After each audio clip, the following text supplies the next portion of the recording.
إن الملوك إذا دخلوا قرية أفسدوها وجعلوا أعزة أهلها أذلة كذلك يفعلون وإني مرسلة إليهم بهدية فناظرة بما يرجع المرسلون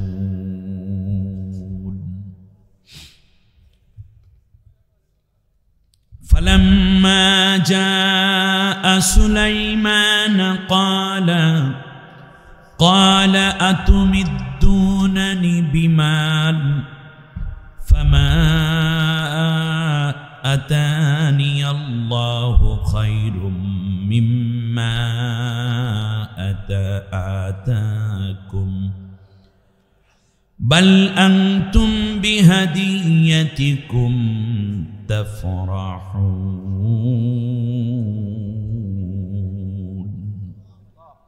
آمنت بالله রানী বিলকিসের কাছে যখন সুলাইমান পয়গম্বরের চিঠি পৌঁছে গেল, সাবার রানী বিলকিস চিঠিখানা পড়লেন। চিঠি পড়ে বলল, আইয়ুহাল মালাউ ইন্নী উলকিয়া ইলাইয়া কিতাবুন কারীম, হে আমার মন্ত্রী পরিষদ, আমার কাছে এক মহা সম্মানিত চিঠি নিক্ষিপ্ত হয়েছে। সুবহানাল্লাহ। তোমরা আমাকে পরামর্শ দাও কি করলে ভালো হয়। সব শুনে মন্ত্রীরা দুইটা মন্তব্য করল। যে এক নম্বর বিষয় হচ্ছে, আমরা তো উলু কুওয়াতিন উলু বাসিন শাদীদ, আমাদের খাদ্য স্বয়ং সম্পূর্ণতা আছে, অস্ত্র ভাণ্ডারও আছে, আমাদের সৈন্যবাহিনীও আছে। কেউ বলল মুসলমান হয়ে যাওয়ার, আমরা মুসলমান হয়ে যাব কেন? আমরা বরং তার সাথে মোকাবেলা করব। তবে ওয়াল আমরু ইলাইকি ফানজুরি মাযা তা'মুরিন, আপনি সবসময় ডেমোক্রেসি মেনটেন করেন, খুব গণতন্ত্র মনস্ক আপনি। এজন্যই আপনি ডিসিশনের ক্ষেত্রে আমাদের পরামর্শ নিয়েছেন, যেহেতু আপনি স্বৈর নারীও নন কিংবা আপনি লেডি হিটলারও না। এই জন্য আমরাও আপনার প্রতি আস্থা রাখি। আপনি ফাইনাল ডিসিশন দিবেন, আমরা সেটাই মেনে নেব। তখন রানী বিলকিস একটা কথা বলেছেন, যেই কথা পলিটিক্যাল সায়েন্সে এত বেশি দামি। আল্লাহ তাআলা শুধু কোরআনেই কোট করেন নাই, কিয়ামত পর্যন্ত যারা রাজনীতি করতে চান, যারা রাজনৈতিক চিন্তা এবং দর্শনকে লালন করতে চান, তাদের উচিত এই কথাগুলোকে ফলো করা, এবং এটা তারা ফলো করেন। রানী বিলকিস বললেন, ইন্নাল মুলুকা ইযা দাখালু ক্বরিয়াতান আফসাদুহা, মনে রাখবে কোন রাষ্ট্রে যখন অন্য দেশের হস্তক্ষেপ আসে, তখন সেই দেশের সম্মানিত মানুষগুলোকে অপমানিত করা হয়, আর দেশের মধ্যে আইন শৃঙ্খলার বিশাল ব্যত্যয় ঘটে, আইন শৃঙ্খলার চরম বিপর্যয় দেখা দেয়। সুতরাং আমি কোনো তর্কে না গিয়ে কিছু হাদিয়া পাঠিয়ে দিচ্ছি সুলাইমান পয়গম্বরকে পরীক্ষা করার জন্য। এই হাদিয়া নিয়ে তোমরা যাবে এবং দেখবে তিনি কি ধরনের আচরণ করেন। সুলাইমান পয়গম্বরের কাছে 10 জন মন্ত্রী 10টা দামি ঘোড়ায় চড়ে, একজনে নিয়েছে 40 কেজি 1 মণ হীরা, আর একজনে নিয়েছে জহরত, আর একজনে পান্না, আর একজনে কোষ্টি, আর একজনে ইউরেনিয়াম, আর একজন স্বর্ণ, আর একজন জবরজাত, এইরকম 10 উপাদানের মহামূল্যবান সম্পদ নিয়ে রওনা হয়ে গেলেন। রওনা হওয়ার পরে এক পর্যায়ে যখন খবর পেলেন সুলাইমান আলাইহিস সালাম তারা আসতেছে, তিনি 10 কিলোমিটার রাস্তা, যেই পথে রানী বিলকিসের সৈন্যরা আসতেছে ওই পথে 10 কিলোমিটার রাস্তা পাকা করে দিলেন একটা স্বর্ণের ইট আর একটা রূপার ইট দিয়া। কালকে সুবহানাল্লাহ লাগে মনে হয় গল্প করতেছি নাকি? কারণ জিন দ্বারা করানো এই কাজ কোনো ব্যাপার ছিল না। যাই হোক, সময়ের ব্যবধানে যখন তারা এই 10 কিলোমিটারের ভিতর ঢুকে পড়ল, রাত প্রায় শেষ, একটু অন্ধকার অন্ধকার। এমন সময় তারা দেখতে পেল যে তাদের ঘোড়ার পা আর স্থির থাকে না, পা কাত হয়ে পড়ে যাচ্ছে। ঘোড়া থেকে তারা নামলো, নেমে দেখতেছে এই এত মসৃণ রাস্তা যে ঘোড়ার খুর স্থির থাকে না। মনে করেছে এটা কি যেন একটা কিছু। পরে খুঁজে খুঁজে দেখলো যে এখানে ইট এবং রূপা আর স্বর্ণ দিয়ে এই ইটগুলো বানানো। এই কারণে তারা চিন্তা করলো আসলেই কিনা একটু দেখে নেই। বাংলাদেশে বানাইলে কি হইতো? বিষয় দিয়ে দেন, মন্ত্রী আগে চুরি করে ফেলাইতে, ঠিক না?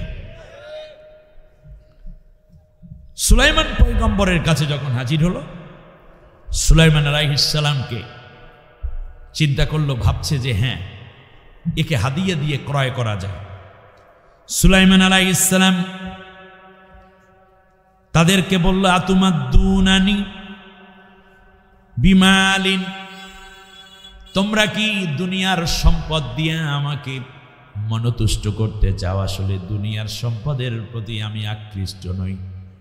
যতদিন পর্যন্ত ঈমান গ্রহণ না করবে ততদিন আমার আলটিমেটাম একভাবেই অব্যাহত থাকবে, মুসলমান হও।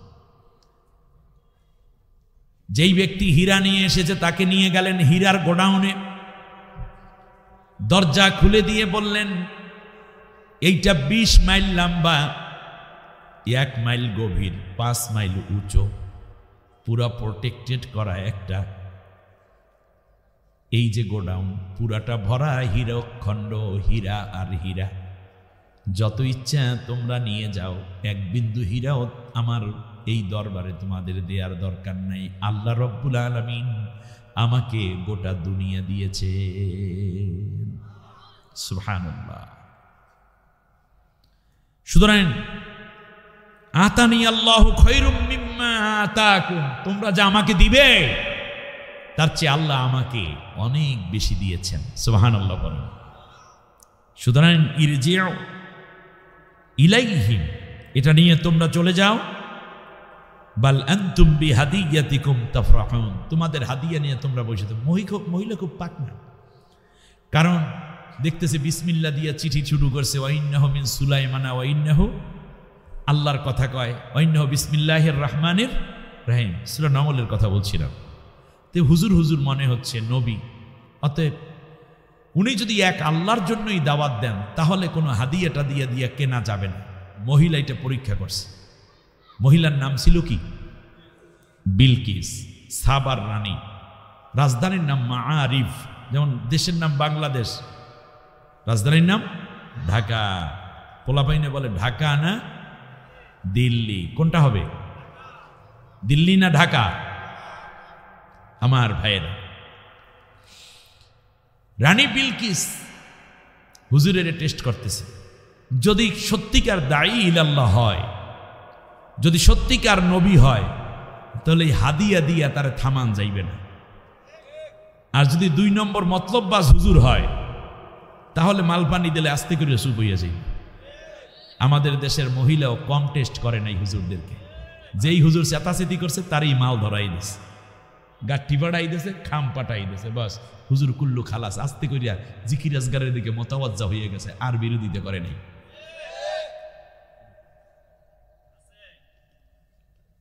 রানী বিলকিস চিন্তা করেছে আসল কিনা নকল, একটু টেস্ট করি হুজুরের, ঠিক না? শহীদের রক্ত বিক্রি করে হুজুরে ধনী হয়েছে, এইরকম হুজুরও বাংলাদেশে আছে। অথচ বলতেছি বুজুর্গানে দিন, মাহবুবে সুবহানী, কুতুবে রব্বানি, হাদিয়ে দাওরান, মুজাদ্দেদে জামান, কুতুবুল আলম, এটার কি কয়, কামেলে মোকাম্মেল। সুবহানাল্লাহ, এর অভাব নাই। সুলাইমান আলাইহিস সালাম বললেন, যাও এগুলো নিয়ে যাও। সূরার নাম সূরা নামল। সূরার নাম কি? কোন সূরা থেকে এতক্ষণ তেলাওয়াত আর অনুবাদ করলাম? সূরার নাম সূরা নামল। ঘটনা সব বলা যাবে না, যতটুকু পারা যায় ততটুকু একেবারে না বললে যাইবে না। মক্কায় অবতীর্ণ সূরা, 93টা আয়াত, 60টা রুকু আছে। আমি আপনাদের উদ্দেশ্যে 5টা আয়াত তেলাওয়াত করে তার সরল অনুবাদ করার চেষ্টা করেছি। প্রথম কথাই রানী বিলকিস বললেন, ইন্নাল মুলুকা ইযা দাখালু ক্বরিয়াতান আফসাদুহা। শোনো, যখন কোন রাষ্ট্রে বিদেশি হস্তক্ষেপ আসে তখন 2টা সিমটম ওই রাষ্ট্রে প্রকাশিত হয়ে পড়ে। অতএব আমরা যদি সুলাইমান পয়গম্বর যে চিঠি লিখেছেন, ইন্নাহু মিন সুলাইমানা ওয়া ইন্নাহু বিসমিল্লাহির রহমানির রহিম, আল্লাহ তা'লু আলাইয়া ওয়া আতুনি মুসলিমিন। হুদুদ পাখির কাছে পাঠানো চিঠিতে সুলাইমান পয়গম্বর বললেন যে আমি এই চিঠি পাঠাইলাম রানী বিলকিস তোমার কাছে, এইটা সুলাইমানের পক্ষ থেকে, আর আল্লাহর নামে এই চিঠি আমি শুরু করছি। সুবহানাল্লাহ। এই চিঠি পাওয়ার পরে তোমার রাজ্যে তুমি মূর্তি পূজাকে রাষ্ট্রীয় আইনে পরিণত করে মানুষগুলোরে মুশরিক বানায় রেখেছ। সুতরাং হুদুদের তথ্য অনুযায়ী আমাকে আল্লাহ তাআলা তামাম দুনিয়ার বাদশাহ বানিয়ে রাখবেন আর তোমরা মূর্তি পূজা করবা, এইটা আমি হইতে দেব না। অতএব তোমার ক্ষেতের ফসল যেই আল্লাহ দিয়েছেন তোমরা মনে করছো এটা মূর্তি দিয়েছে, কারণ দুর্গা দেবী গজে সইরে আসলে তাই বছর নাকি ফসল ভালো হয়। এই চিন্তা মুসলমানের নাকি মুশরিকদের? কোন মুসলমানের বাচ্চা এই কথা বললে সে কি মুসলিম থাকে? কথা কয় না। এরকম ঘটনা আপনারা শুনছিলেন এর আগে? হ্যাঁ, শোনো, এমনকি শেষ পর্যন্ত তো বলতে বলতে তারা এ পর্যন্ত বলল যে আমাদের সময় মানুষের হায়াত বেড়ে গেছে। হায়াত মুহূর্ত দেয়ার মালিক কে? ওয়ামান নুআম্মিরহু নুনাক্কিসু ফিল খালকি আফালা ইয়াকিলুন। আমি আল্লাহ হায়াত বাড়াই কমাই, তোমরা কি একটু চিন্তা করো না? হায়াত তো হচ্ছে নিজেই ঠিক করে রেখেছিল 2041 পর্যন্ত, ঠিক না? কিন্তু আল্লাহ মাঝখান থেকে ভাত রান্না করাইয়া না খাওয়াই এই মাইয়াডারে দুগা ভাত খাইয়াও যাইতে নেই। এই কাজটা যিনি করেন তার নাম কি? দূর আন্দাজ। তোমরা কি বাদাম খেতে আসছো? কি আজীব শ্রোতা আমার। বাদাম কি কিয়ামত পর্যন্ত খাওয়া যাবে না? একটু সুবহানাল্লাহ বলবে কি? ওই অন্য বলবে আমি বাদাম খাই। এটা কোরআনের সাথে আরেকটি গাফলতি করছো তোমরা। মুখের বাদাম ফেলে দাও।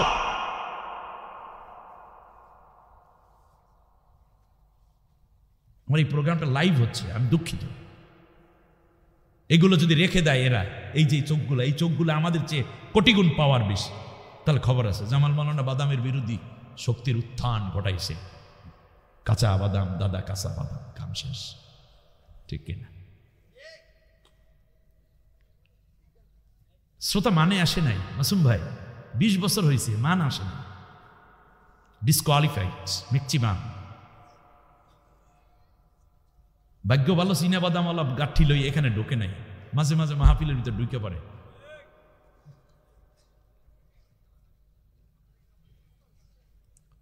সুলাইমান আলাইহিস সালাম চিঠি পাঠালেন, ডাকছেন ইসলামের দিকে। সুবহানাল্লাহ। আর তার জাতির লোকেরা, মন্ত্রী এমপিরা ডাকছে কিসের দিকে? সূর্য দেবীর দিকে। এখান থেকেই শুরু হয়ে গেল ঘটনার অঘটন। এক পর্যায়ে রানী বিলকিসের কাছে চিঠি দেওয়ার ক্ষেত্রে হুদুদ পাখিকে সুলাইমান পয়গম্বর একটা নির্দেশনা দিলেন। সেটা হলো এই যে ইযহাব বিকিতাবি হাদা ফাআলকিহ ইলাইহিম সুম্মা তাওয়াল্লা আনহুম ফানজুরি মাযা ইয়ারজিউন। হুদুদ রে, এই চিঠিটা নিয়ে যাবে, কিন্তু তুমি যেন ধরা না পড়ো। হুদুদ ছোট্ট একটা পাখির না, মাথার ভিতরে 52টা নিউরন। যখন শূন্য দিয়ে উড়ে যেতেন, কোন জায়গায় হীরার খনি তার ব্রেইনের মধ্যে নক করত, সিগন্যাল দিত, ওই জায়গায় ঠোকর দিয়া দেখাইয়া দিত। জিনেরা গিয়ে বালু মাটি সরাইয়া গভীর নিচ থেকে সব হীরাগুলো এলে, স্বর্ণের খনি থেকে স্বর্ণ এনে, ইউরেনিয়ামের ভান্ডার থেকে ইউরেনিয়াম এনে, জহরতের ভান্ডার থেকে জহরত এনে সব রাষ্ট্রীয় কোষাগারে জমা করে দিত। কারণ জিন দিয়া ইয়ামালুনা মিনাল জিন্নি ওয়াল ইনসি ওয়াত তৈরি, সুলাইমান পয়গম্বর জিন দিয়া, মানুষ দিয়া আর পক্ষী বাহিনী দিয়া কাজ করাতেন। সমুদ্রের তলদেশে আল্লাহ রাব্বুল আলামিন রেখেছেন প্রচুর স্বর্ণ, রৌপ্য এবং হীরা, মণি, মুক্তা, জহরত, পান্না, চুন্নি, কোষ্টি, ইউরেনিয়াম, এরকম অনেক ভান্ডার, যেমনটা আল্লাহ কোরআনে বলেছেন, ইয়াখরুজু মিনহুমাল লুউলুউ ওয়াল মারজান। হীরা, মণি, মুক্তা, জহরত, পান্না, চুন্নি গুলো আমি আল্লাহ রাব্বুল আলামিন সমুদ্রের তলদেশে যে একটা চিকন রেখা থাকে, যে নদী দেখবেন যতই গভীর হোক, দুই পাশ আস্তে আস্তে তট ওঠে, একেবারে মাঝখানে একটা রেখার মতো থাকে। এই জায়গায় আল্লাহ হীরামণি, মুক্তা, জহরত ছড়াইয়া রাখে। এইগুলা জিনেরা নিয়ে আসত। মাছ দরকার, জিনকে বলতো, ডুবুরির কাজ করত, সাবমেরিনের কাজ করত জিনেরা। সুবহানাল্লাহ। যাই হোক, বিস্তারিত না বলে আমি মূল জায়গাটাই শুধু টাচ করতে চাই। যখনই বলল যে হুদুদ, মনে করেন মরু অঞ্চলে পানি নাই, পানি সম্পদ মন্ত্রণালয় এবং তথ্য মন্ত্রণালয়, দুইটা মন্ত্রণালয়ের দায়িত্ব পালন করত তামাম দুনিয়ার বাদশা সুলাইমানের সেক্রেটারিয়েটে একটা পাখি, নাম ছিল হুদহুদ। সুবহানাল্লাহ।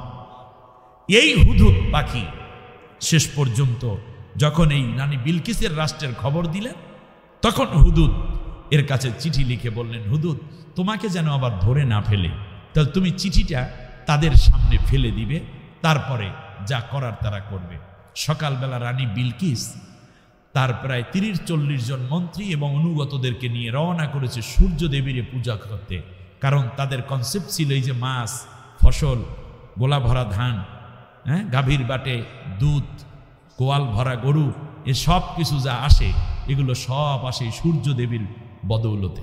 নাউজুবিল্লাহ। খান শেষ অবধি রানী বিলকিস যখন রওনা করলো সকালবেলা অর্ঘ্য দেওয়ার জন্য, অর্ঘ্য বুঝেন, স্বর্ণের এক বড় প্লেট, তার মধ্যে মিষ্টি, ফুল, কলা, দধি, মাখন, ঘি ইত্যাদি ইত্যাদি নিয়ে তারপর রওনা করছে। এমন সময় রানী বিলকিসকে এই চিঠিটা দেওয়ার জন্য পাখি, হুদহুদ পাখি চিন্তা করলো, যদি এই চিঠি নিচে পড়ে যায় তাহলে যে কেউ চিঠিটা পাইয়া এটার কোনো মূল্যায়ন করবে না। দ্বিতীয় হচ্ছে, অন্য কোনো মন্ত্রীর কাছে যদি এই চিঠি যায়, ওই যে যারা আছে 30-35 জন, তাহলে এই চিঠির মূল্যায়ন হবে না, কারণ মনে করবে কি নাকি হয়তো ছিঁড়ে ফিরে ডাস্টবিনের মধ্যে ফেলাই দেবে। না, বরং এই চিঠিটা দিতে হবে ঠিক রানী বিলকিসের হাতে। কিন্তু হাতের কাছে গেলে পাখি কি করবে? ধরে ফেলবে, অন্যরা দেখে ফেলবে। কি করা যায়? রানী বিলকিস হাঁটছেন, তার চারপাশে লোকজন। হুদহুদ পাখি চিন্তা করলো, আমি কতটুকু উচ্চতায় দাঁড়াবো। সেই জায়গায় সে উড়াল দিয়ে পাখনাটাকে একবার স্থির করে ফেলল। বাতাসের গতি মাপতেছে, যাতে করে ওই জায়গা থেকে যখন সে চিঠি ছাড়বে, ওই চিঠি যেন বাতাসে উড়াইয়া উড়াইয়া ঠিক অন্য দিকে নিলেও চূড়ান্তভাবে যেন রানী বিলকিসের ডান কাঁধ বরাবর পড়ে। সব মাপা জোপা করে তারপরে চিঠিটা উপর থেকে ছেড়ে দিয়েছে। আবার রানী বিলকিস কি গতিতে হেঁটে আসতেছে সেটাও তার মাপতে হয়েছে, কারণ একটু আগ থেকে ছাড়বে, সেইটা ওই গতির সাথে মিলাইয়া এমনভাবে ছাড়বে যেন চিঠিও পড়বে আর ওনার ঠিক ডান কাদের উপরেই পড়বে, আবার বাতাসে উড়াইয়া নিবে। বাতাস কোন দিক থেকে কোন দিকে, আপনি এখান থেকে যদি এই কাগজটা ছেড়ে দেই, এটা কিন্তু সোজা যাবে না, then we we we we, দেখছেন কি ড্যান্সটা দিল কাগজটায়, এর মানে বাতাসের কারণে। এইটার উপর ভিত্তি করে ড্রোন তৈরি করা হয়েছে যুদ্ধের ময়দানে। এই যে রাশিয়া ইউক্রেন যুদ্ধ সবচেয়ে বেশি সাফল্য এনেছে ড্রোন। ওখান থেকে তারা মেজারমেন্ট করে একটা ছোট্ট পাখির মতো, ওটার মধ্যে আছে একটা বোম, ওই গাড়ি আসতেছে ওইটার মধ্যে শত্রুপক্ষ এখান থেকে অন করেছে, ঠিক ওইটাকে মেজারমেন্ট করে এমনভাবে দিয়েছে ও আসতেছে এইটা যাই ঠিক ওখানেই পারবে। একজন ব্যক্তিকে হত্যা করার জন্য একটা ড্রোনকে মাত্র ব্যবহার করে। আপনি দেখেন ইরানের এবং ফিলিস্তিনে, আফগানিস্তানে যতগুলো এই যে বড় বড় লিডারদেরকে হত্যা করা হচ্ছে, এমনকি ইরানের প্রেসিডেন্টকে হত্যা করা হচ্ছে, এগুলো সব ড্রোনের ব্যবহার। তবে বাংলা বিশ্বে দুইটি রাষ্ট্র এখন ড্রোন তৈরির ক্ষেত্রে এগিয়ে আছে, একটি তুরস্ক আর একটা ইরান। সুবহানাল্লাহ বলেন। এই আয়াতের উপর ভিত্তি করে আলকু ইলাইহিম ফাআলকি ইলাইহিম সুম্মা তাওয়াল্লা আনহুম ফানজুর মাযা ইয়ারজিউন।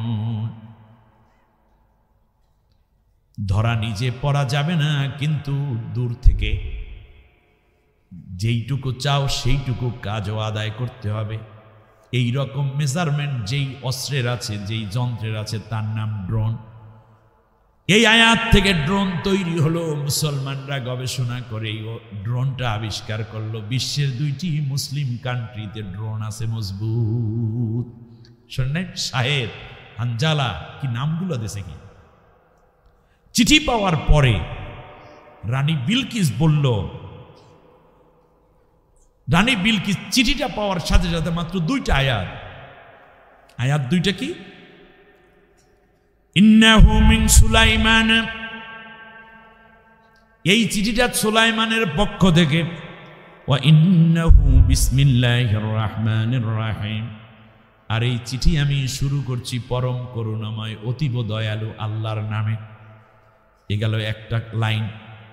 দ্বিতীয় লাইন, আল্লাহ তাআলু আলাইয়া ওয়া আতুনি মুসলিমিন, এই চিঠি পাওয়ার পরে আর মূর্তি পূজা করতে যাবা না রানী, কাউকে মূর্তি পূজা করতে বাধ্য করবা না, বরং তুমি কালেমা পড়ে মুসলমান হয়ে আমার সাথে দেখা করো।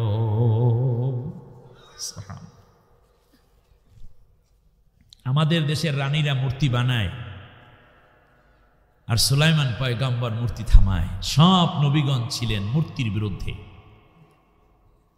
অন্য ধর্মের লোকেরা তাদের পূজা করে, আমি এই ব্যাপারে কথা বলবো না, কিন্তু কি দরকার ছিল প্রায় 558টা বড় বড় মূর্তি তৈরি করা তার বাবার নামে। আপনারা কি মনে করেছেন শুধু মূর্তি বানানোর জন্য বানাইয়ে রাখছে? না,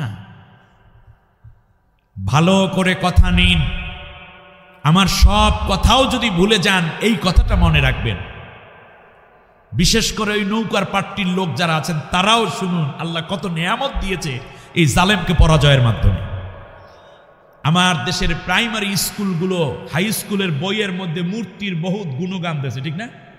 কোন মূর্তির কি ফজিলত, ওই বইয়ের প্রথম পেজে, মাঝের পেজে, শেষ পেজে 2 পাতা পর 3 পাতা পর শুধু বাবার ছবি আর ছবি। টাকা পয়সায় তো আছে আসি, শেষ পর্যন্ত এটাও করেছে। স্কুলের সামনে, অফিসের সামনে, এখানে সেখানে সব জায়গায় তার বাবার মূর্তি আর মূর্তি।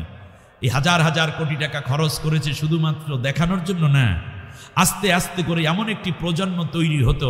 ওই যে তার পুলিশ, নিয়োগকৃত পুলিশ, তার দলের ছেলেরা, সোনার ছেলেরা, তার দলের যুবলীগ, আওয়ামী লীগ, ছাত্রলীগ, নাম নিয়ে বলছি, তার দলের পুলিশ, তার দলের র্যাব, গোয়েন্দা, ডিবি, ডিএসবিকে সে পরবর্তীতে অর্ডার করত, আমার বাবাকে যারা ভালোবাসো, দেশপ্রেমিক যারা, মুক্তিযোদ্ধার পক্ষ শক্তি যারা, রাজাকার বিরোধী যারা, আল শামস বিরোধী যারা, যারা দেশকে উন্নয়ন করতে চাও, ডিজিটাল বানাইতে চাও, স্মার্ট বানাইতে চাও, তারা সবাই এখন থেকে প্রতিদিন আমার বাবার এই মূর্তিতে কমপক্ষে একটা করে ফুল দিয়ে যাবা।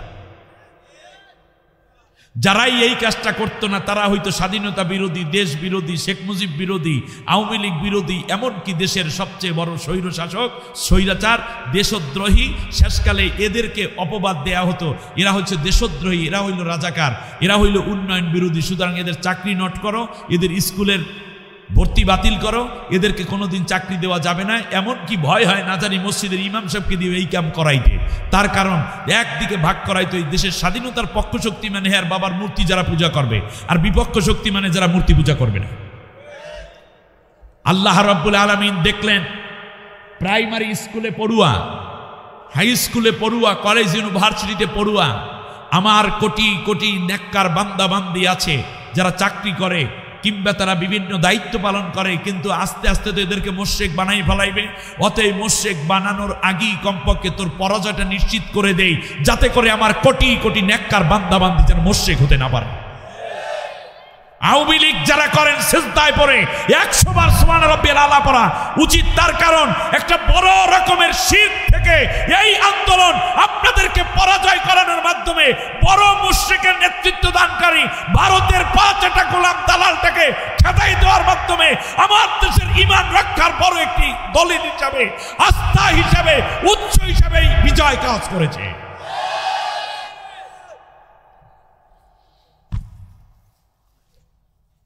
সম্মানিত ভাইয়েরা, রানী বিলকিস যখন দেখলেন আল্লাহ তাআলা আলাইয়া ওয়া আতুনি মুসলিমিন, তিনি থেমে গেলেন, আর সামনে পা বাড়ালেন না। লোকদেরকে বললেন তোমরা যাও, আমি আজকে আর যাচ্ছি না, আমার একটু খারাপ লাগছে। আস্তে করে সবাই থেমে গেল। বলল আপনার খারাপ লাগে, আমরা কি যাব না? তোমরা যাও, আমি যাচ্ছি। রাজ প্রাসাদে তিনি ব্যাক করলেন। মন্ত্রীরা সবাই নিজেদের মতো করে মূর্তি পূজা টুজা করে, সূর্য দেবীর পূজা করে তারা চলে আসলো। ক্বালাত ইয়া আইয়ুহাল মালাউ আফতুনি ফি আমরি, আমার মন্ত্রীরা আমাকে ফতুয়া দাও। আফতুনি, আমাকে ফতুয়া দাও, আমি এখন কি করা যায়?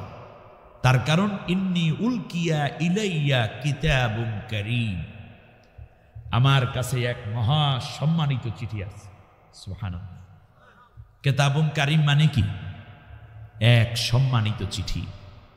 3 কারণে এই চিঠিকে রানী বিলকিস সম্মানিত বলেছেন। সুবহানাল্লাহ।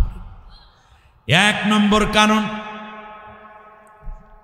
এই চিঠি আমার কাছে পৌঁছেছে, কিন্তু কে আমার পর্যন্ত চিঠি পৌঁছে দিল আমি কিন্তু কোনো পিয়ন দেখলাম না। পিয়ন পাইছে? পাও নাই। অনেক উপর থেকে সে ফেলেছে। কে? হুদুদ পাখি। চিঠি পাইলাম, পিয়ন দেখতে পারলাম না। স্বাভাবিক ঘটনা নাকি অস্বাভাবিক? এই জন্য বলেছেন কিতাবুন কারীম। আর দ্বিতীয় কারণ হলো, এই পৃথিবীতে যত চিঠি লেখা হোক না কেন, লেটার লেখা হোক, অ্যাপ্লিকেশন লেখা হোক, প্রথমে দেখবেন যার কাছে পাঠানো হয় তার নাম লেখা হয়। যেমন শ্রদ্ধেয় আব্বা, মমতাময়ী মা, বরাবর প্রধান শিক্ষক, অনেক কিছু লিখে শেষে নিজের নাম লেখে। প্রাণের স্বামী, প্রিয়তম, কত কিছু চিঠি লেখে, কিন্তু যে চিঠি পাঠাইল তার নাম উপরে থাকে না নিচে থাকে। কিন্তু সুলাইমান পয়গম্বর ওই নিচে লেখার লোক না, উপরেই লেখা পাঠাইলেন ইন্নাহু মিন সুলাইমান। সুলাইমান ডরাইবে কারে? তা আল্লাহর ছাড়া করে ডরানোর সময় নেই, ঠিক না? নিজের নাম লিখেছেন উপরে, কারণ ক্ষমতা দেওয়ার মালিককে। এই ক্ষমতা ব্যয় করতে হবে কার? বিজয়ের জন্য।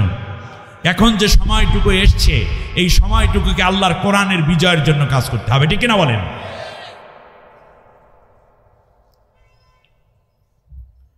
সুলাইমান আলাইহিস সালাম চিঠি পাঠালেন, প্রথম দিকে নিজের পরিচয় দিলেন।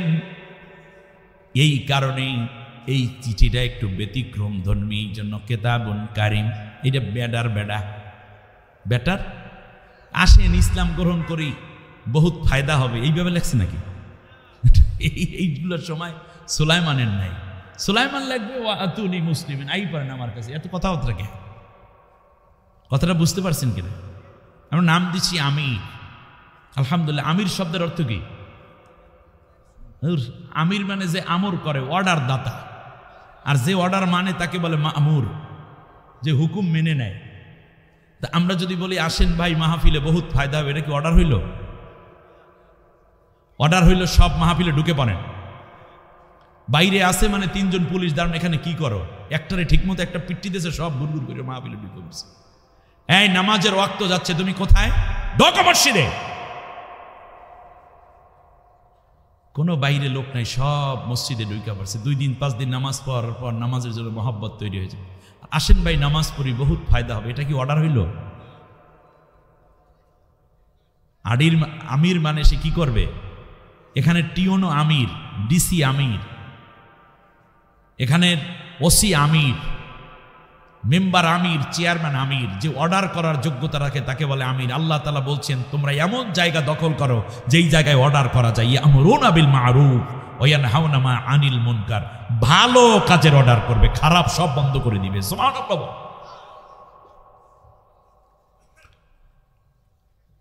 সুলাইমান আলাইহিস সালাম প্রথমে বললেন আল্লাহ তাআলু আলাইয়া, আমার কাছে চলে আসো, ওয়াতুনি মুসলিমিন, আর আমার কাছে ইসলামী শিক্ষা নিয়ে তুমি মুসলিম হয়ে যাও।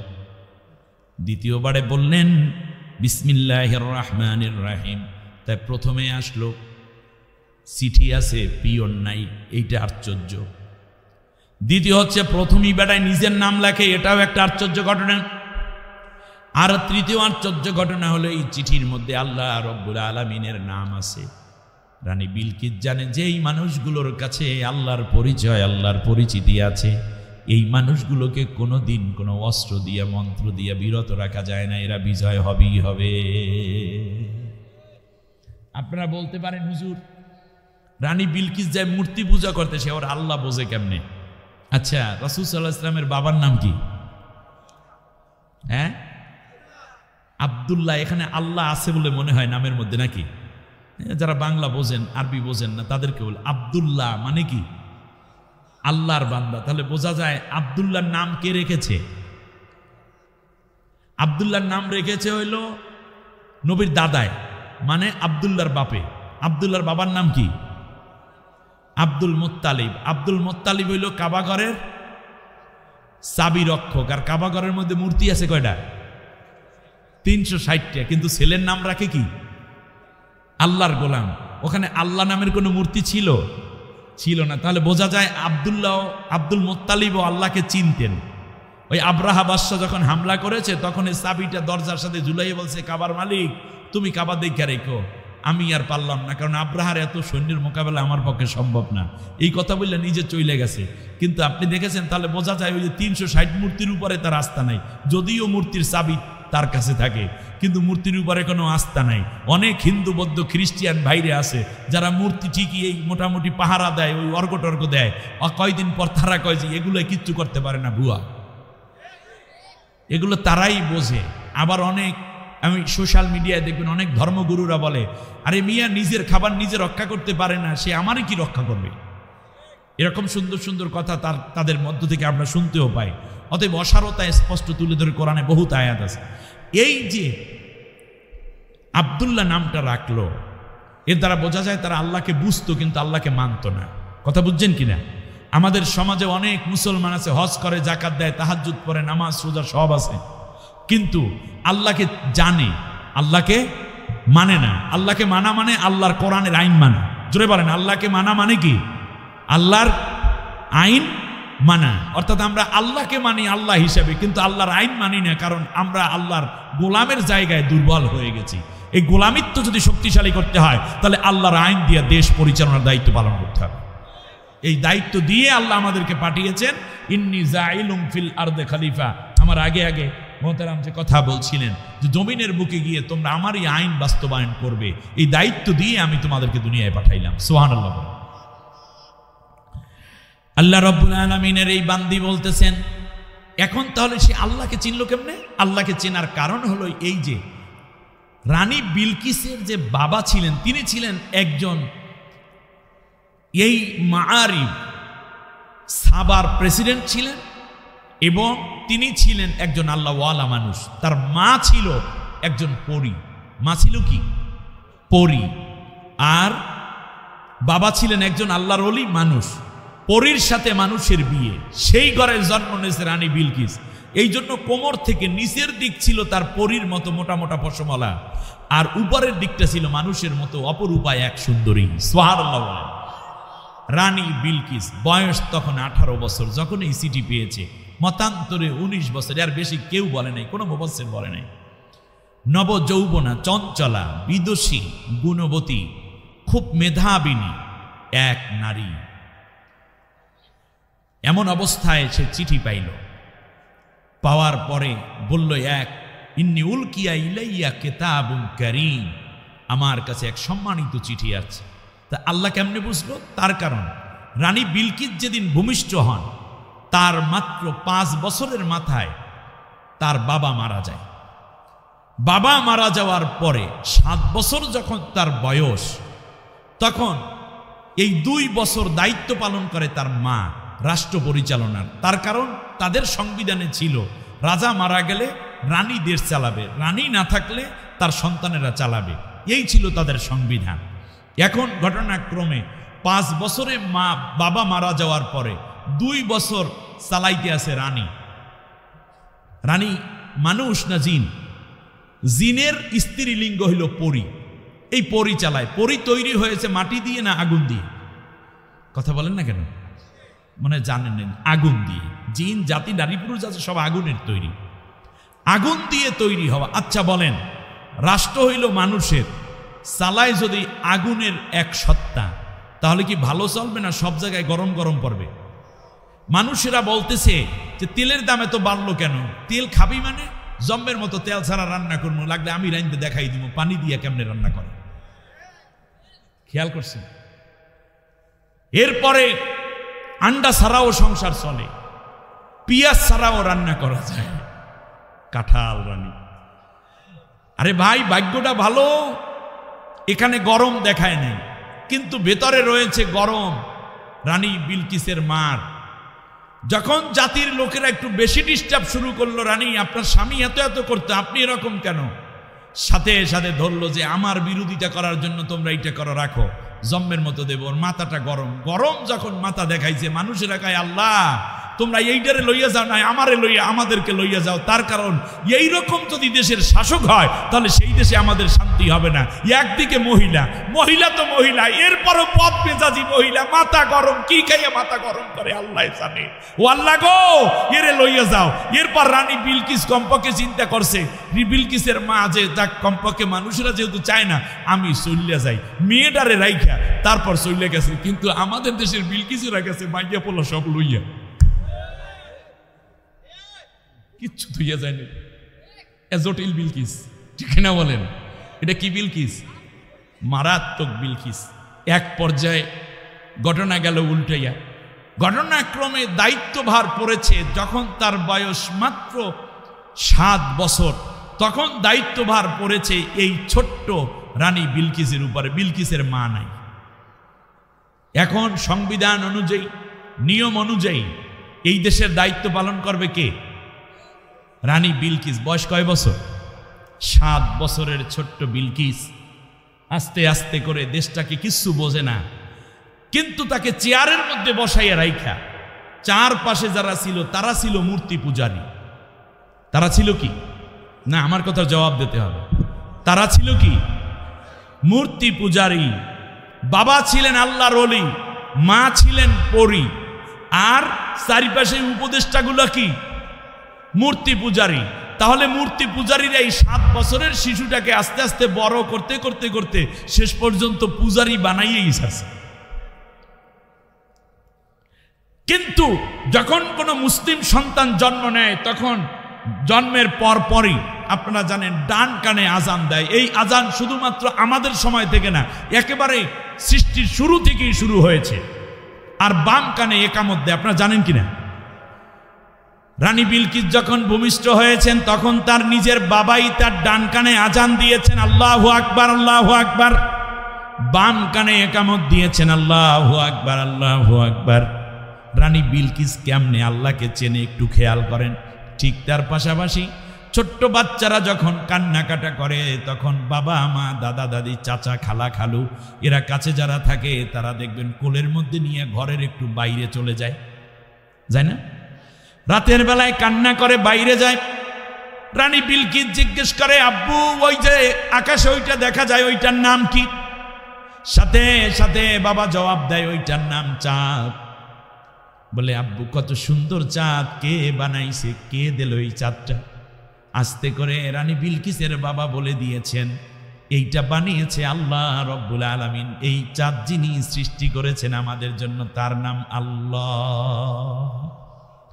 প্রত্যেকটা জিনিসকে তিনি আল্লাহর সাথে পরিচয় করাইয়া সন্তানের ঈমানের শিক্ষা দিয়েছেন, ঠিক না বলেন? আচ্ছা মা গো বলো দেখি, ছোট্ট বাচ্চা মাকে জিজ্ঞেস করে, আচ্ছা মা গো বলো দেখি, রাত্রি কেন কালো?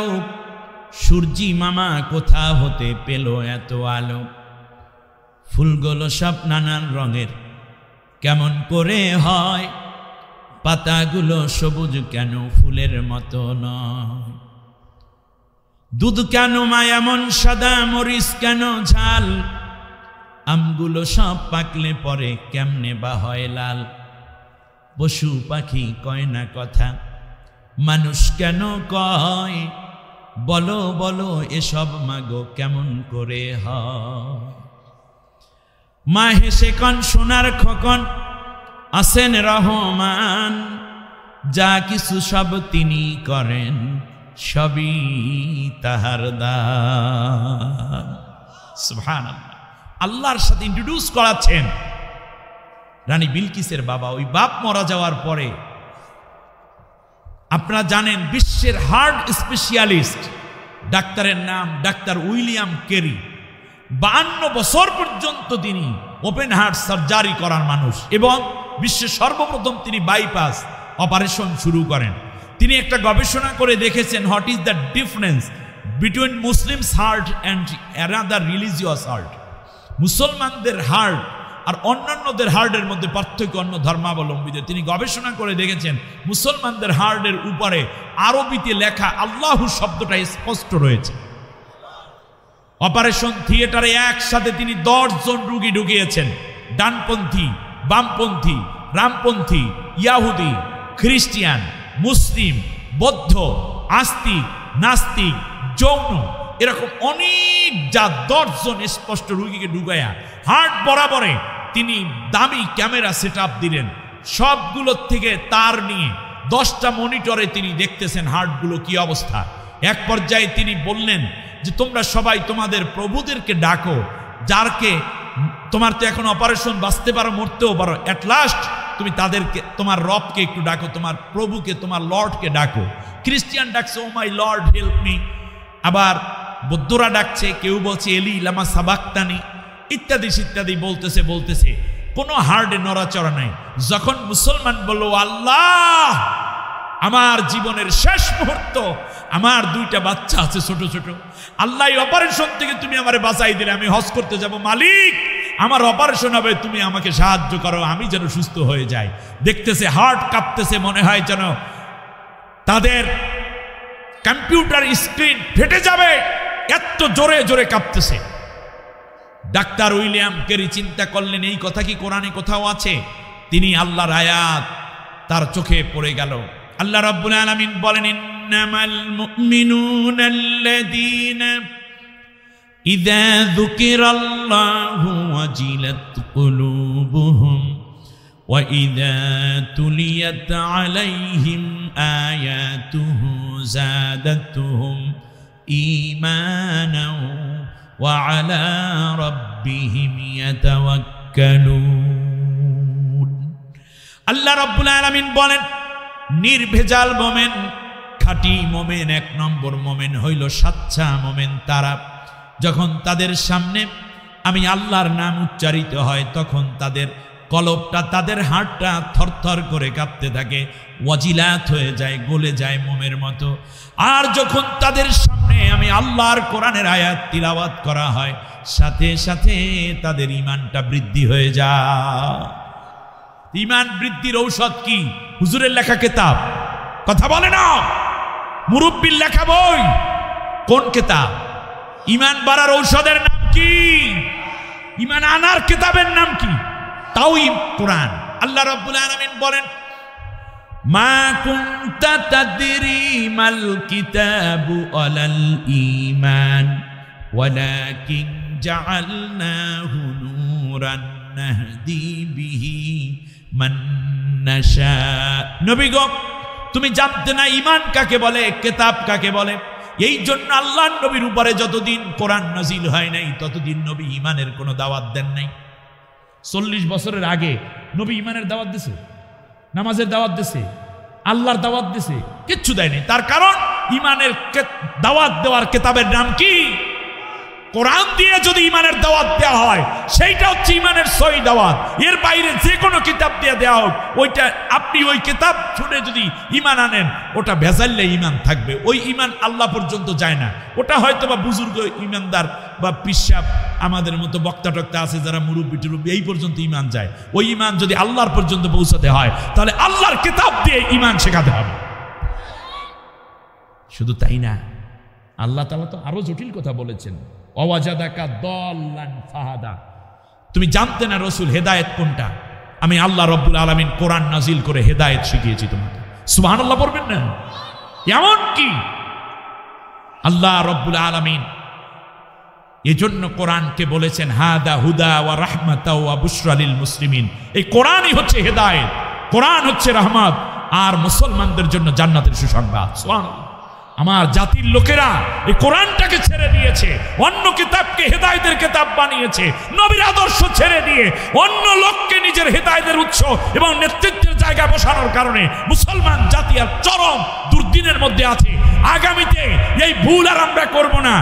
একদিকে আমরা বলবো সব দল দেখা শেষ, আল কোরআনের বাংলাদেশ। দ্বিতীয় স্লোগান হবে আমার নেতা তোমার নেতা বিশ্বনবী মুস্তাফা। নামাজের মধ্যে নবীকে ফলো করে নামাজ পড়ি, সমাজ ও নবীকে ফলো করে চালাতে হবে। আল্লাহ আমাদের কবুল করুন।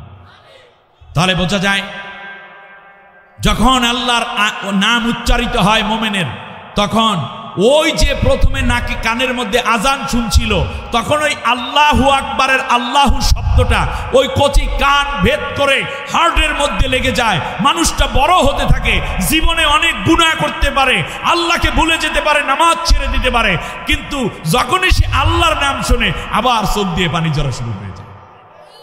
এরকম অনেক যুবক এখানে আছেন যৌবনের তাড়নায় জিনা করে বসেছে, অর্থের লোভের কারণে দুই একটা চুরিও করে ফেলেছে, সত্য মিথ্যা কথার বালাই করে নাই, নামাজ ছেড়ে দিয়েছে, মাদক দ্রব্য পর্যন্ত হাতে নিয়েছে, কিন্তু যখনই শোনে আল্লাহ ক্ষমা করে দিবে, আমার আল্লাহ বলতেছেন যখন কেউ গুনার কথা স্মরণ করে আমার কাছে চোখের পানি ছেড়ে কাঁদবে, আল্লাহ জীবনটা বড় ছোট।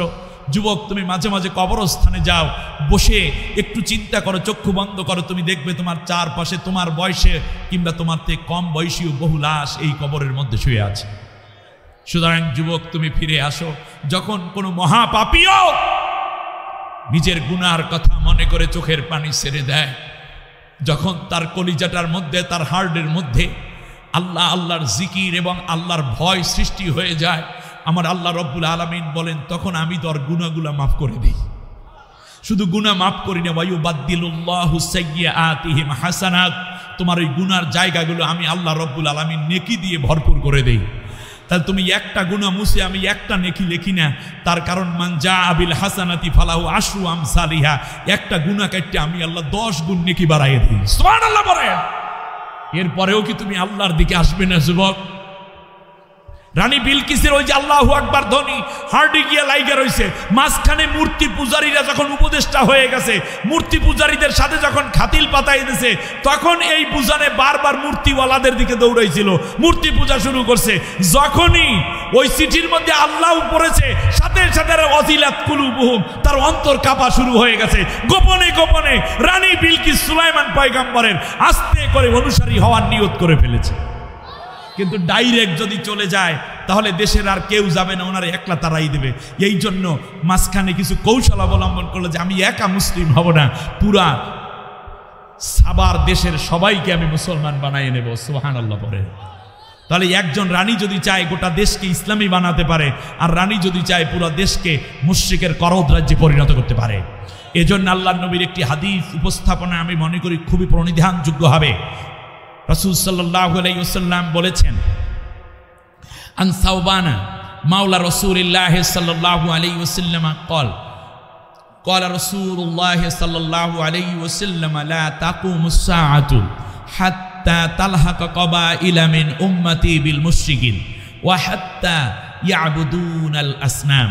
আল্লাহ নবী সাল্লাল্লাহু আলাইহি ওয়াসাল্লাম বলেছেন, কিয়ামতের পূর্বে আমার উম্মতের মধ্যে একটা গ্রুপ এমন হবে যারা মুশরিকদের সাথে একেবারে গলায় গলায় খাতিল পাতাবে। কথাটা বুঝছেন কিনা? কাদের সাথে?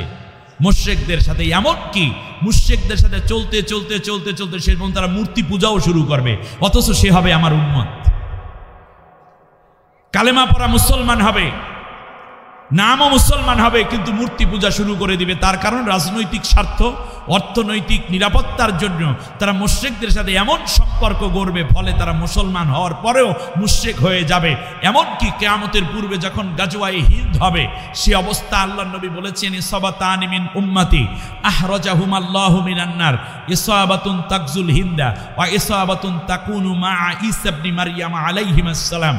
কিয়ামতের পূর্বে একটা যুদ্ধ হবে, এই দুই দল উম্মত থাকবে, এই যারা ভারতীয় উপমহাদেশে যুদ্ধ হবে, এই যুদ্ধে যারা অংশ নিবে, আমি নবী বলে গেলাম তাদের জন্য জাহান্নামের আগুন হারাম, তারা সবাই জান্নাতি। আর একটি দল হবে ঈসা পয়গম্বরের সাথে দাজ্জালের বিরুদ্ধে যারা যুদ্ধ করবে, ওই যুদ্ধে মুজাহিদ যারা হবে তাদের জন্য জাহান্নাম হারাম, তারা জান্নাতি। এই হাদিস শুনে আবু হুরায়রা রাদিয়াল্লাহু তাআলা দাঁড়িয়ে বলল, ইয়া রাসূলুল্লাহ, আমাকে আপনি দোয়া করুন, আল্লাহ যেন ভারতীয় উপমহাদেশের যুদ্ধটা হবে সেই যুদ্ধ পর্যন্ত আল্লাহ যেন আমার হায়াতকে বাড়িয়ে দেন, তাহলে আমি আমার সম্পদ, আমার সন্তান, আমার আত্মীয় স্বজন, আমার কন্যা, আমার পুত্র সবাইকে নিয়ে যুদ্ধ করব। যদি যুদ্ধে বিজয় হয়ে যায়, যতদিন বেঁচে থাকবো জান্নাতি মানুষ হিসাবে দুনিয়ায় ঘোরাফেরা করব, মরার সাথে সাথে জান্নাত, আর শহীদ হয়ে গেলে তো জান্নাতে চলেই গেলাম। রাসূল সাল্লাল্লাহু আলাইহি ওয়াসাল্লামের এই ভবিষ্যৎবাণী নবী কোনোদিন এখানে আসেন নাই ভারতে, কিন্তু নবী বলেছেন যুদ্ধের কথা হবে কি হবে না? মোটামুটি হবে। আল্লাহ নবী সাল্লাল্লাহু আলাইহি ওয়াসাল্লাম আলোচনা করতে গিয়ে এক পর্যায়ে থেমে গেলেন, কিছু বললেন না, অনেকটা সময় চুপ। সাহাবীগণ তন্ময় হয়ে শুনছিলেন। কিছুক্ষণ পরে রাসূল সাল্লাল্লাহু আলাইহি ওয়াসাল্লাম প্রচণ্ড কান্না করলেন। এরপর চোখ মুছে মুছে তারপরে আল্লাহর নবী চেহারা মোবারক উঁচু করে একটা মুস্কি হাসি দিলেন। সাহাবীগণ আরজ করল, ইয়া রাসূলুল্লাহ, এটা করলেন কেন? নবী বলেন, এই যুদ্ধটা একটু দীর্ঘমেয়াদী হবে, তো এই জন্য আলোচনা মাঝখানে আমি থামিয়েছি, বুঝাইলাম দীর্ঘমেয়াদী হবে। নবী কাঁদলেন কেন? কাঁদলাম এই জন্য, যেহেতু এই যুদ্ধটা ভয়াবহ হবে, রক্তক্ষয়ী এবং জীবন ধ্বংসী হবে অনেক। আমাকে আল্লাহ দেখিয়েছেন যে রক্তের উপর দিয়ে মানুষের লাশ ভেসে যাচ্ছে। ইয়া রাসূলুল্লাহ, তাহলে হাসলেন কেন?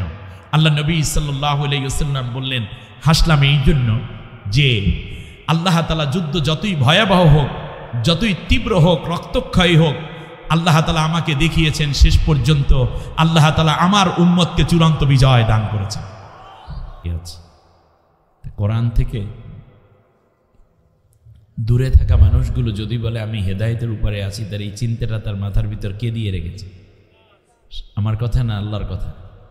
তাহলে আপনি বাইরে ঘুরছেন আর মনে করছেন হেদায়েত, এটা শয়তানের একটা ওয়াসওয়াসা। আল্লাহ তাআলা এর চেয়ে আরো একটা জোরালো কথা বলছেন, বলতাম দেখেন কোরআন থেকেই বলছি, ওয়ামান আযলামু মিম্মান যুক্কিরা বিআয়াতি রাব্বিহি ফাআরাদা আনহা। ওই ব্যক্তির চেয়ে বড় জালেম আর কে আছে, যার সামনে আমার কোরআনের কথা বলা হচ্ছে অথচ সে বাইরে বাইরে ঘুরছে। আল্লাহ আপনাকে মোমেন বলছেন না জালেম বলছেন? না, জোরে বলতে হবে। এই ব্যাপারে কোনো কম্প্রোমাইজ করবেন না। শয়তানে ধরেছে, জালেম হয়েছে, অন্য আয়াতে আল্লাহ তাআলা বলছেন যারা কোরআনের আহ্বান শোনার পরে ঘাড় ফিরিয়ে নেয়, আয়রাত করে। আয়রাত মানে হচ্ছে পৃষ্ঠ প্রদর্শন করা। কোরআন একদিকে সে দৌড়ায়, পৃষ্ঠ কোরআনের দিকে দিয়ে অন্যদিকে মুখ করে চলে যায়। এদের ব্যাপারে আল্লাহ তাআলা বলছেন ওদের পারিবারিক জীবন আমি আল্লাহ কলহযুক্ত করে দেব। স্ত্রী অনুগত হবে না, সন্তানগুলো ওর খেদমত করবে না, ওর কথা শুনবে না, ওর ড্রাইভার ওকে মানবে না, ওর বাসার চাকর ওরে জুতা দিয়ে পিটাইবে, এমন অবস্থা করে ছাড়বো। আর এমন অসুস্থতা দেব কোনোদিন কোনো ডাক্তার ঠিক করতে পারবে না। আমার কথা আপনাদের মাথায় ঢুকতেছে মোটেও? ওয়াজ তো শেষই করে দিলাম। এই 3টে আয়াত নিয়ে চলে যান, যদি আমল করেন দ্যাটস ওকে। আল্লাহ তাআলা বলছেন ওমান আ'রাদা আন যিকরি ফাইন্না লাহু মাঈশাতান দানকা ওয়া নাহশুরুহু ইয়াওমাল কিয়ামাতি আ'মা। যারা আমার কোরআনের আহ্বান পাওয়ার পরেও কোরআন থেকে অন্যদিকে মুখ ফিরিয়ে নিল, ঘাড় ফিরিয়ে নিল, আমি আল্লাহ তাদের পারিবারিক জীবন অশান্তিপূর্ণ করে দেব, এক বিন্দু শান্তি রাখব না। কে কয়? আল্লাহ তাআলা বলেছেন। আপনার স্ত্রী আপনার কথা শোনে না, মানে না, এর অর্থ এই আপনি কোরআনের সাথে সম্পর্ক রাখেন নাই, কোরআনের সাথে 2 নম্বরই করছেন। মূল ঔষধ ওই জায়গায়। কোনো হুজুরের তাবিজেও কাজ হইবে না, ওয়াজেও কাজ হইবে না। আপনার আসতে হবে কোরআনের কাছে। ঘরটা কোরআন দিয়ে ভরপুর করে দেন। আল্লাহ রব্বুল আলামিন যেটা বলেছেন যে তোমরা কোরআনকে বেশি বেশি করে ঘরের মধ্যে ওয়াজকুরনা মা ইউতলা ফি বুয়ুতিকুন্না মিন আয়াতিল্লাহি ওয়াল হিকমা, বেশি বেশি করে প্রজ্ঞাপূর্ণ আয়াত দিয়ে তোমার ঘরকে মুখরিত করে রাখো। সুবহানাল্লাহ। এজন্য নবীজি বলেছেন যেই ঘরে কোরআনের আলোচনা চলে সেটা তো ওই ব্যক্তির ঘর থাকে না, ওটা আল্লাহর ঘর হয়ে যায়। আহলুল কোরআন হুম আহলুল্লাহ ওয়া খাসাতুহু। ওই ঘরটা আল্লাহর ঘর হয় শুধু নয়, ঘরের সব মানুষগুলো আল্লাহর খাস বান্দাবান্দি হয়ে যায়। এমন একটা ঘর কি আমরা বানাতে পারি না? এমন একটি পরিবেশ কি আমরা এখানে সাজাতে পারি না? আল্লাহ তাআলা বলছেন শুধু তাই না, কোরআন বিমুখ মানুষ যারা তাদের পারিবারিক জীবন অশান্তিপূর্ণ করবে এটাই না, কিয়ামতের দিন আমি তারে অন্ধ বানাই আমার সামনে হাজির করব। বলবে লিমা হাশারতানি আ'মা ওয়া ক্বাদ কুনতু বাসীরা। আল্লাহ আমি আজকে অন্ধ কেন? আমার তো দুনিয়ায় চোখ ছিল। আল্লাহ রাব্বুল আলামিন বলেন তোর চোখ দিয়ে কি দেখেছো? কাযালিকা আতাতকা আয়াতুনা ফানাসিতাহা ওয়া কাযালিকাল ইয়াওমা তুনসা। মাহফিলের প্যান্ডেলটা ছিল, মাহফিলের প্যান্ডেল তোমার চোখে পড়ে নাই, কুটকুটি তোমার চোখে পড়ছে, সিনেবাদাম চোখে পড়েছে, গরম ডিম চোখে পড়েছে, তোমার চোখের মধ্যে পড়েছে পানের বাটা, তোমার চোখের মধ্যে পড়েছে গরম গরম জিলাপি। সুতরাং এত কিছু আসার পরেও যেহেতু আমার কোরআন তোর নজরে পড়ে নাই, এই জন্য চোখ অন্ধ করে দিলাম। অপরদিকে আল্লাহ রব্বুল আলামিন বলেন যদি কোরআনের ময়দানে গিয়ে যেতে পারো তাহলে 2টা আমল যদি করো আমি আল্লাহ গুনাহ মাফ করে আমার রহমতের কোলে উঠাইয়ে রাখবো। فإذا قرئ القرآن فاستمعوا له وأنصتوا لعلكم ترحمون। যখন কোরআনের আলোচনা শুরু হয়ে যাবে একটা কথাও বলবে না, রাস্তাঘাটে দোকানপাটে থাকবে তো নাই, বরং চলে আসবে কোরআনের ময়দানে। আর তোমরা কোরআনের আলোচনা যতক্ষণ না শেষ হয় ততক্ষণ চুপ থেকে মনোযোগ সহকারে কোরআন শুনতে থাকবা। সুবহানাল্লাহ। এই 2টা কাজ যদি করো আমি আল্লাহ রব্বুল আলামিন ঘোষণা দিলাম তাহলে তোমার জীবনের গুনাহ মাফ করে দেব, আর আমি আল্লাহ তোমার উপর আমার রহমত ঢেলে দেব। সুবহানাল্লাহ। দেখেন নবীজি আবার বলেছেন, আরো আরেকটা সুসংবাদ দিয়ে বলছেন যদি তুমি কোরআনের আলোচনা শুনতে যাও, কোরআনের কথা বলতে যাও, কোরআনের আমল শিখতে যাও, তাহলে ইয়াতাআল্লামাল কোরআনা আও ইউআল্লিমা, হয়তো কোরআনের কথা শুনবে না হয় বলবে। এই 2টা উদ্দেশ্যে, বক্তা না হয় শ্রোতা। 2 দলের জন্য নবীজি সুসংবাদ দিলেন। আলোচনা শেষে যখন বাড়িতে যাবে তোমার জন্য পুরস্কার হলো হাজ্জাতান ওয়া উমরাতান তাম্মাতান তাম্মাতান তাম্মা, পূর্ণ একটা হজ আর পূর্ণ একটা উমরার সওয়াব তোমাদের প্রত্যেকের আমলনামায় আল্লাহ তাআলা দান করে দিবেন। একটা করে হজের সওয়াব, একটা করে উমরার সওয়াব আমরা পেয়ে যাব, যাওয়ার সময় রহমত পাবো, গুনাহ মাফ হবে। এটা যে সবচেয়ে বেশি না চায় তার নাম কি? শয়তান। এই জন্য শয়তানে ঘুরায়। কে ঘুরায়? বাইরে যাদেরকে দেখবেন এদের প্রত্যেকের পিছনে কে আছে? শয়তানে। শয়তানে ধরা মানুষ দেখতে চান, ওই বাইরে গিয়ে দেখেন। আধা শয়তানে যাদেরকে ধরছে তারা ওই যে দাঁড়াই রয়েছে, এর কোমর পর্যন্ত শয়তানে ধরিয়ে রাখছে, টাস করে টান্ডা দিয়ে রাস্তায় নামাই বেলায়। আমি তো আর মোস্তাক ফাইজি হুজুরের মতো বলতে পারবো না, কারণ আমি এক একজন এক এক স্টাইলের। আমি যেটা বলছি এই পর্যন্ত অলরেডি 7টা আয়াত তেলাওয়াত হয়ে গেছে, বুঝতে পেরেছি? তাফসির মাহফিল, কোরআনের বাইরে কথা আল্লাহ পছন্দ করেন না। পৃথিবীর যত আকর্ষণীয় কথা হোক, যত রকমের বাণী আপনি বলেন না কেন, আল্লাহর কোরআন এর চেয়ে পৃথিবীতে দামি কথা আর হতে পারে। এজন্য মান ক্বালা বিহি সাদাকা, যারা কোরআন দিয়ে বলে তারা সত্য বলে। সুবহানাল্লাহ বলবেন না? ওমান হাকামা বিহি আদালা, কোরআন দিয়ে যারা বিচার করে তারা ন্যায় বিচার করে। ওমান আমেলা বিহি উজরা, আর যারা কোরআন দিয়ে আমল করে তাদের জন্য আল্লাহর কাছে আছে পুরস্কার।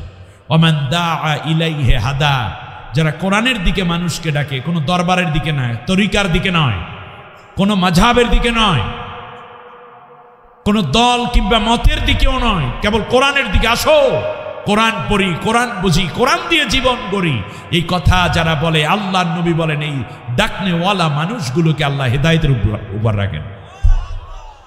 অহুদিয়া ইলা সিরাতিম মুস্তাকিম, আর ওই ডাকে যারা সাড়া দিবে আল্লাহ তাআলা তাদের সবাইকে সিরাতাল মুস্তাকিমের উপরে রাখবেন। সুবহানাল্লাহ।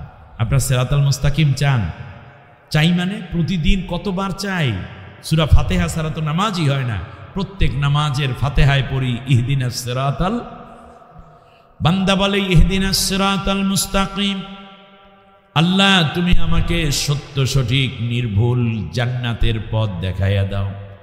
আল্লাহ রব্বুল আলামিন জবাব দিয়ে কোরআনের মধ্যেই বললেন, ইয়াহদি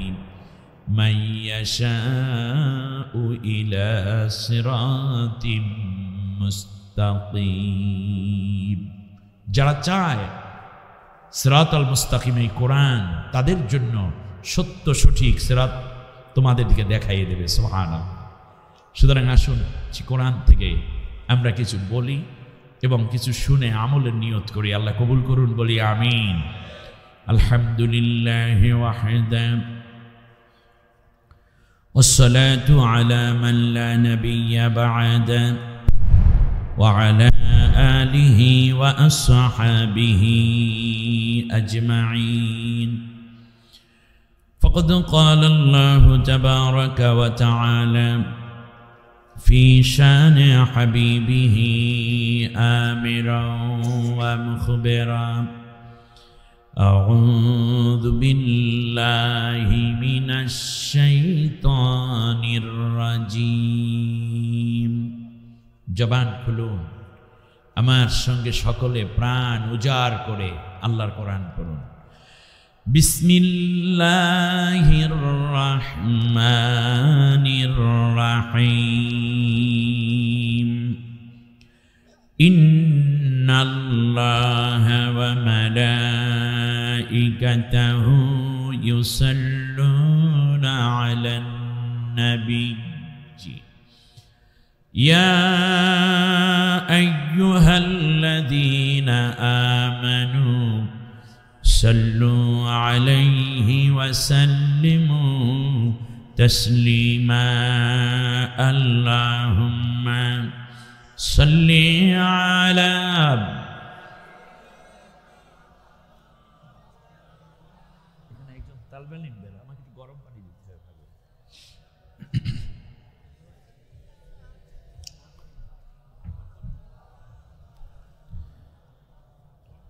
এ দুনিয়া পড়ে রবে, আমি একদিন থাকব না, সবাই আমায় ভুলে যাবে নবী, আপনি আমায় ভুলবেন না। আল্লাহুম্মা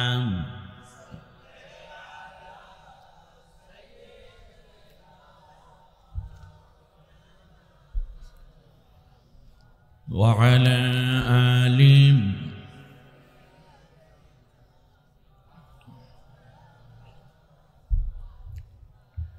আরবের বুকে মক্কার পরে যেথায় মা আমেনার ঘর,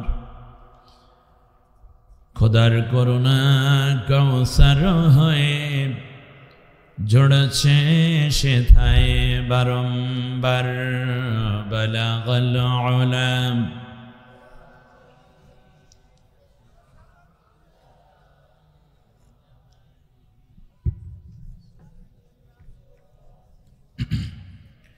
সাল্লু আলাইহি ওয়া আলিহি।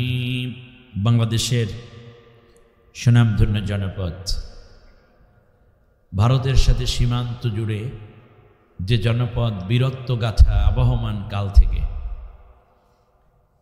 ব্রিটিশ বিরোধী আন্দোলন তথা ব্রিটিশদের বিরুদ্ধে লড়াই করে বাংলাকে মুক্ত করা, ভারতীয় উপমহাদেশকে মুক্ত করার জন্য যে জনপদের মানুষেরা বীরত্বের পরিচয় দিয়ে অনেক ব্রিটিশদের লাশ এখনো এখানে রেখে দিয়েছে। স্বাধীনতার পরে, প্রথম স্বাধীনতার পরে ৭১-এর স্বাধীনতা যুদ্ধেও রয়েছে তাদের অনবদ্য ভূমিকা, ঐতিহাসিক দায়িত্ববোধের পরিচয়। স্বাধীনতার পর বাংলাদেশ কেমন চলবে? মানব রচিত মতবাদে না আল্লাহর কোরআনের আইনে? এই দেখেন, আল্লাহর কোরআনের আইনে আপনারা দাবি করেছেন। এই দাবি তুলতে গিয়ে জীবন দেয়া, রক্ত দেয়া, জেল খাটা, গুমের শিকার হওয়া, ঠিক তার পাশাপাশি বিভিন্ন রকমের পীড়ন অত্যাচারের ইতিহাস এই দেশের, এই কুমিল্লার জনগণ ঐতিহাসিকভাবে প্রমাণ দিতে সক্ষম হয়েছে। শেষ 2024-এর জুলাই আগস্টের আন্দোলনে পৃথিবীর নিকৃষ্টতম লেডি স্বৈর শাসকের কবল থেকে জাতিকে রক্ষা করার জন্য যে জনপদের দামাল ছেলেরা, ছাত্র সমাজ বেশি রক্ত দিয়েছে, জীবন দিয়েছে, তার নামও কুমিল্লা। এই কুমিল্লার দেবিদ্বারে মোহাম্মদপুর পূর্বপাড়া বাইতুল মামুর কেন্দ্রীয় শাহী মসজিদ, জামে মসজিদ ঈদগাহ কমপ্লেক্সে 20তম ঐতিহাসিক তাফসিরুল কোরআন মাহফিল। বাদ এশার এই চমৎকার আয়োজনে বরকতময় সময়ে সম্মানিত সভাপতি জনাব মোহাম্মদ শামসুল হক সাহেব, কোরআনের জন্য আল্লাহ তাকে সুস্থতা এবং দীর্ঘ নেক হায়াত দান করুন। সমবেত ওলামায়ে কেরাম, বিশেষ করে আমার আগে চমৎকার কথা বলেছেন হযরতুল আল্লাহ মৌলানা মোহাম্মদ শহীদুল্লাহ ভূঁইয়া, মৌলানা গোলাম মুস্তফা, মোল্লা নাজিম উদ্দিন সহ অনেকে। আমার পরে কথা বলবেন অত্র এলাকার সর্বজন শ্রদ্ধাভাজন আলিম, নাগাইশ দরবারের সম্মানিত পীর। তিনি কি শুধু পীর না, তিনি একজন বীর। বাংলাদেশে পীরের অভাব নাই, বীরের অভাব। দুঃখজনকভাবে যারা বীর ছিলেন, আমরা পরবর্তী প্রজন্ম কোন শয়তানের ওয়াসওয়াসায় পইরা সবাই পীর বানাই দিয়েছে। শাহজালাল ইয়ামিনী রহমতুল্লাহ আলাই, তিনি কি পীর ছিলেন না বীর ছিলেন? পদিয়া না বদিয়া? ভালো করে বলেন। ছিলেন বীর, মরার পর আমরা বানাই দিছি পীর। কত বড় একটা কনস্পিরেসি হয়েছে, কত বড় একটা হিপোক্রেসি হয়েছে। ছি ছি। রাজা গৌর গোবিন্দের বিরুদ্ধে বীরত্ব গাথা মাত্র 300, মতান্তরে 310, 13, 15 জন সৈন্য নিয়ে, সাথী নিয়ে তিনি চলে আসলেন ইয়ামেন থেকে পারস্য হয়ে, ঢুকে পড়লেন সিলেটের নির্যাতিত মানুষদেরকে উদ্ধার করার জন্য। চৌসায় যুদ্ধ হলো, রাজা গৌর গোবিন্দেরকে জনমের মতো মায়ের দিয়ে হত্যা করে এখানে কোরআনের পতাকা উড্ডীন করে একটানা 42 বছর আল্লাহর কোরআনের রাজ কায়েম করলেন। মরার পরে এই লোকটারে একটা পূজার জায়গা বানাইয়া এরে বানাই দিল পীর। বড় আত্মঘাতী আর কি হতে পারে? খান জাহান আলী চিনেন আপনারা? হ্যাঁ, কোথায়? বাগেরহাটে। খান জাহান আলী রহমতুল্লাহ আলাই একটানা 52 বছর, ওটার নাম খলিফাবাদ, খেলাফত প্রতিষ্ঠা করলেন। বড় বড় দিঘি কাটলেন, মানুষের সেবায় আত্মনিয়োগ করলেন, আল্লাহর কোরআন দিয়ে রাষ্ট্র পরিচালনা করলেন। 70 জন খলিফা ছিল তার। পুরো বাগেরহাট, খুলনা, শরণখোলা থেকে নিয়ে বিশাল অঞ্চল জুড়ে আল্লাহর কোরআনের রাজ কায়েম করে মরার পর সেইটারে বানাইছে হাঁস মুরগির দেওয়ার একটা পূজা খোলা।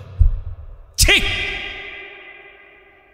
পৃথিরাজের বিরুদ্ধে লড়াই করলেন মাইনুদ্দিন চিশতি রহমতুল্লাহ আলাইহি। 2 লক্ষাধিক সৈন্যের বিরুদ্ধে লড়াই করে মাত্র 1111 জন সৈনিক বিজয় লাভ করলেন। ভারতীয় উপমহাদেশে আল্লাহর কোরআনের পতাকা উড্ডীন করলেন, আল্লাহর রাজ, কোরআনের রাজ কায়েম করলেন, ন্যায় ইনসাফ প্রতিষ্ঠা করলেন। মরার পর তারে বানাই দিয়েছে মাওলার দান, আল্লাহর দান রসুলকে দিয়া গেলেন আল্লাহ গায়েব হইয়া। রাসুলের দান খাজা পাইয়া শুয়ে আছে আজমিরে, কেউ ফিরে না খালিয়াতে, খাজা তোমার দরবারে টুডুম টুডুম। কি এক আজীব! ইসলামে পীরের স্থান কোথাও আছে বলে কোরআন হাদিস দেখাতে পারবে না, কিন্তু বীরের স্থান আছে, মুজাহিদদের স্থান আছে। পীর লেখছেন কেন? এখন থেকে লেখেন বীর সাহেব নাগাইশ দরবার শুরু। পীরেরা যখন বীর হবে সেই দিন আল্লাহর কোরআনের পতাকা উড্ডীন হবে। হযরত আল্লাহ মাওলানা মুস্তাক ফয়েজি ভাই, আল্লাহ তাআলা কোরআনের জন্য তাই কবুল করুন। কি খুব কষ্ট হয়েছে তাই না? হ্যাঁ, পীর তো বাবুরাম সাপুরে, কোথায় যাস বাপুরে, আয় বাবা দেখে যা, 2টো সাপ রেখে যা, যে সাপের কান নাই, চোখ নাই, ছোট নাকো হাঁটে না, কাউকে যে কাটে না, করে না কো ফুসফাস, মারে না কো ঢুস ঢাস, নাই কোনো উৎপাত, খায় শুধু দুধ ভাত। এর নাম পীর। পেটটা মোটা হয়ে গেছে, ইয়াং ছিল, 10-12 জনে ধৈর্য উঠায়, ঘাড় লড়াইতে পারে না, মনে হয় কোরবানির খাসি হয়ে গেছে। যথাসময়ে যথার্থ কথাগুলো আল্লাহ যেন ভাইকে বলার তৌফিক দেন বলি আমিন। মঞ্চে উপবিষ্ট অন্যান্য আইম্মে কেরাম, খুতাবায়ে এযাম, আসাদিজায়ে কেরাম, মিডিয়ার ভাইরা, মুরব্বিয়ানে কেরাম, অন্য ধর্মাবলম্বী ভাই ও বোন, যুবক বন্ধুগণ, পর্দার আড়ালে মা বোনদেরকে আন্তরিক মোবারকবাদ জানিয়ে আমি একেবারে স্বল্প সময় অল্প কিছু কথা বলবো। কথাগুলো ধৈর্য রাখার চেষ্টা করেন, ঠিক আছে কিনা? পারবেন? পারতে হবে, বলেন ইনশাআল্লাহ। আরো জোরে বলেন, বলেন পারতে হবে ইনশাআল্লাহ। এই যে দেখেন, বৈষম্য বিরোধী আন্দোলন করছেন না আপনারা, এই পোস্টারওয়ালা ভাইদেরকে বলি, এটা আমার নামে এইরকম দিলে আমি না করতাম। আমার আগে যে ভাইটি কথা বলছেন, কি নাম দেখছেন আপনি? কি চমৎকার কথা! আমার ছাত্র হয়ে গেছি তার রীতিমতো কথা শুনে। এই পরবর্তীতে পোস্টারে একজনের নাম লাল কইরা, এই 42 সাইজ, আর একজনের নাম 24 সাইজ, কালা কালা, এগুলো হবে না।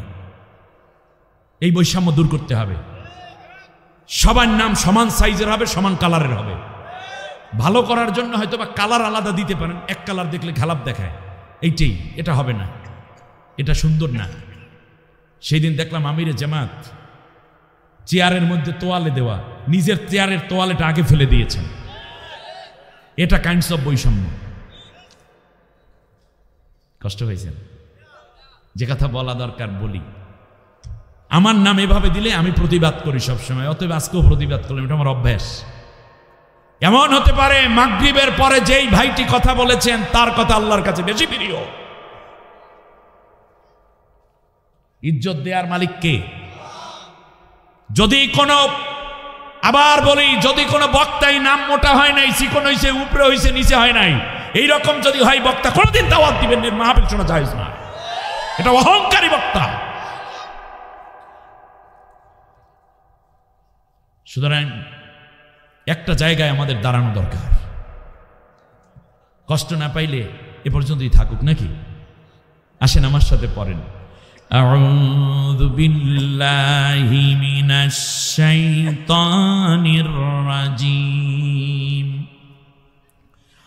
বিসমিল্লাহির রাহমানির রাহিম। বিতাড়িত অভিশপ্ত শয়তানের ওয়াসওয়াসা থেকে আল্লাহর আশ্রয় চাই। কার আশ্রয়? না, জোরে বলতে হবে, আল্লাহর আশ্রয়। আমাদের আশ্রয়দাতা কে? প্রশ্রয়দাতা কে? রক্ষাকর্তা কে? উদ্ধারকর্তা কে? আমাদের মাবুদ কে? বানাইছেন কে? একদিন কার হুকুমে চলে যেতে হবে, বাঁচায় রেখেছেন কে? আল্লাহ তাআলা। সুতরাং সাহায্য চাই কার কাছে? আল্লাহ তাআলা। বিগত 18টা বছর এই স্বৈর শাসক বাংলাদেশের মুসলমানদের উপর অত্যাচার করেছে। এই মুসলমানদেরকে হত্যা করার জন্য ভারত থেকে পুলিশ এনেছে ধার করে, ভাড়া করা খুনি এনে মুসলমানদেরকে হত্যার জন্য অস্ত্র দিয়ে, টাকা দিয়ে, তারপর আমার দেশের লাশ ফেলেছিল। সে ম্যাক্সিমাম অপারেশনগুলোতে হিন্দু পুলিশ, র্যাব, গোয়েন্দা, ডিবি, ডিএসবির লোকদেরকে ব্যবহার করা হতো। আয়না ঘর এবং রিমান্ডের জায়গাগুলোতে সিআইডির কক্ষে রাখা হতো হিন্দুদেরকে, যাতে করে মুসলমানরা যেন আল্লাহর নাম নিলে বেশি করে অত্যাচার করতে পারে। তথ্য বেরিয়ে আসার দরকার নেই, এগুলো আমরা হারে হারে টের পাচ্ছি। আমাদেরকে যত গালি দিয়েছে বাংলাদেশের মানুষকে, তার মধ্যে একটা গালি ছিল সব পাকিস্তানের দালাল। কোথার দালাল? আমাদের এই ছোট্ট ভাইদেরকেও গালি দেওয়াইছিল, বলছিল রাজাকার। হ্যাঁ, বলছিল রাজাকার। আমার ভাইয়েরা, ছাত্র বন্ধুরা তার প্রতিবাদ করতে গিয়ে বলল, চেয়েছিলাম অধিকার, হয়ে গেলাম রাজাকার। ঠিক না বলেন? ওর পার করলে ঠিক আছে, যদি রাজাকার এই হয় তাহলে আমরা সবাই রাজাকার। স্লোগান দেয়, তুমি কে? একজনে কয় তুমি কে, কয় রাজাকার। আমি কে? রাজাকার। বলছে কে? স্বৈরাচার। দেখছেন কি মজার কাহিনী ঘটাই দিস তারা। হ্যাঁ, এর মানে রাজাকার ছিল একটি তাদের অস্ত্র, যেই অস্ত্র দিয়ে বাংলার মুসলমানদেরকে হত্যা করে ভারতের হাতে বাংলাদেশকে তুলে দিতে চেয়েছিল। তোমরা সচেতন, ওরা পারে নাই। এই জন্য বুকটা ফাটিয়ে যায় দাদার। ঠিক না? খেয়াল করুন, বিগত 18টা বছর একটা নয় মিথ্যা মামলা দিস। আমার পাশে মাসুম ভাই বসে, আল্লাহ তাকে নেক হায়াত দিন, অত্যন্ত ভদ্র মানুষ, বন্ধু মানুষ, আমার কলিজার বন্ধু। নাম ধরে ডাকে জামাল ভাই, প্রচন্ড মজা পাই। তার কারণে এরকম ডাক নাম তো সবাই ডাকার সাহস পায় না। শায়েক, মুহতারাম, হুজুর, হজরত, কত বক্কর চক্কর। নাম ধরে ডাক দিলে, জামাল ভাই করে ডাকলে যে মজাটা লাগে, এটা কি শায়েকের মধ্যে আছে? কথা কয় না, দোষ আছে। বাংলাদেশে খুব কম মানুষ আমাকে নাম ধরে ডাকে। আমার মা এখন আর নাম ধরে ডাকেন, আমার বাবা ডাকে। বাবা বললাম, আগা আমার একটা নাম আছে না? কয় না, বাবা বলে ডাকি, কারণ এখন তুমি বাপ হয়ে গেছে। আরে মাকে বললাম, আমাকে নাম ধরে কেউ ডাকে না, মাকে তুমি আমাকে একটু ডাকো। আমার বড় ভাইয়েরা, তাও মানে 2-3 জন ভাই আছেন, ওনারা নাম ধরে ডাকে, কিন্তু তাও অনেক সংকোচ করে। এত বড় হুজুর, তারা তো দেখতেছে বাইরে আল্লাহ একটা সম্মান দিয়েছেন, তাই না?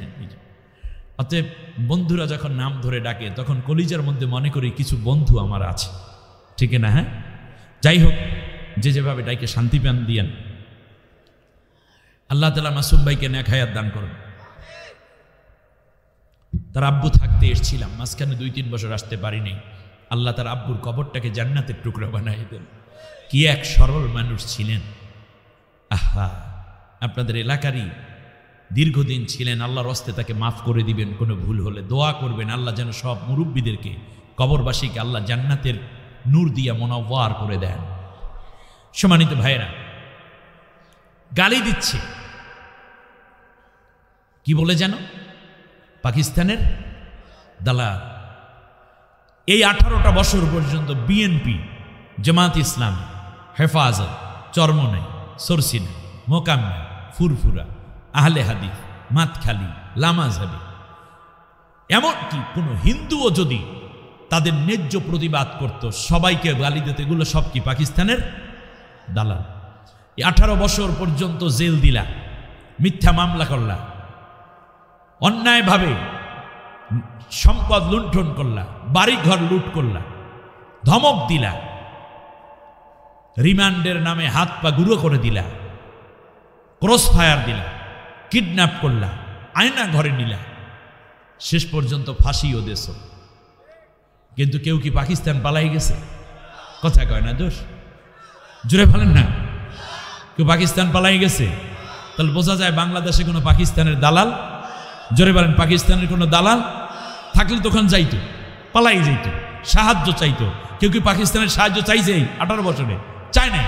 তাহলে বোঝা যায় বাংলাদেশে পাকিস্তানের কোনো দালাল, হাত উঁচু করেন, হাত উঁচু করেন, বলেন বাংলাদেশে পাকিস্তানের কোনো দালাল, আমি দালাল পর্যন্ত যাবো এরপর নাই আপনারা কই, বলেন বাংলাদেশে পাকিস্তানের কোনো দালাল, আরো জোরে বলেন, মোটেও একজনও, ব্যাস। কিন্তু বাংলাদেশে ভারতের দালাল আছে।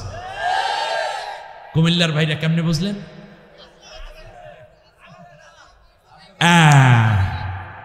যেহেতু ওই জায়গায় পালাইয়ে গেছে, এর মানে তোমরা ওই দেশে দালাল।